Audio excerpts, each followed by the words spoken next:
May tama na. May... Bossy! Oh. Si JM! Okay. Niyari yung electric fan. Sinira mo pa, oy! Mahirap pa.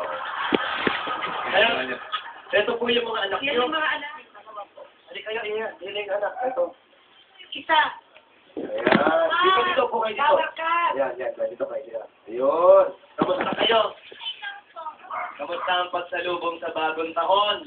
Masaya po. Masaya naman. Ikaw, kamusta ka na? Ilan po? Masaya naman bagong taon? Opo. Nanood na ba kayo ng My Little Bossing? Hindi pa. Naku, manood pa kayo Ay, agad. Oo. Ayan ang sininong Jose para makapanood na mamaya. Ito ha, sige pa kayo. Ayan ha. Manood na agad kayo ha.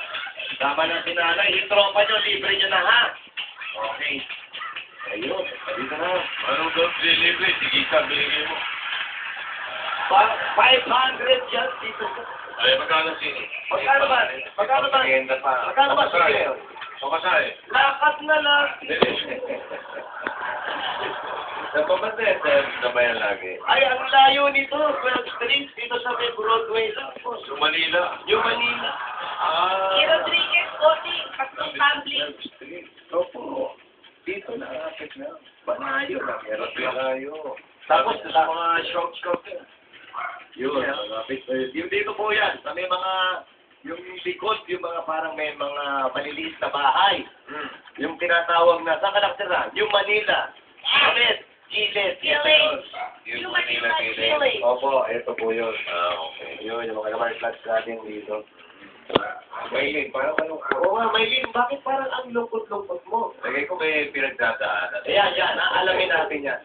Kaya mo nga. Maylin, sa ganitong panahon kasi, hindi natin makasabi kasi kung masaya ka, hindi ganyan yung reaction mo. Hindi po kasi ako makapaniwala na kami po yung tatawagan. Eto, maniwala ka na kasi katabi mo na si Ruby, medyo mataba. Katabi mo ako, di ba? Medyo katabi mo ako na hindi naman pagwapuhan. Kapangitan lang. Medyo pangit. Medyo pogi. Nandun na yung pogi.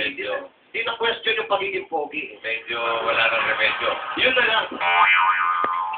Kundi patayin. Yun nga. Anong nagiging problema? Una, anong pangangailangan natin dito sa loob ng bahay? Bakit nakikita natin yung kalungkutan mo, nababanaan natin sa mga mata? Pati yung anak ko tuloy, umiiyak na.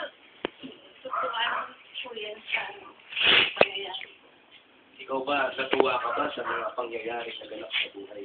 Patay ka, babawi ako. Hindi mo ngayon. Sino nag-attack sa akin, papatayin ko rin. Nakamubuti. Ay, Pero ikaw, di pa nakakambu. Oh, hindi ka ba nakakamuha? Hanggang ngayon, nandiyan pa ba siya? Wala na po. Gusto ko tanggalin ko dyan. Wala na po talaga.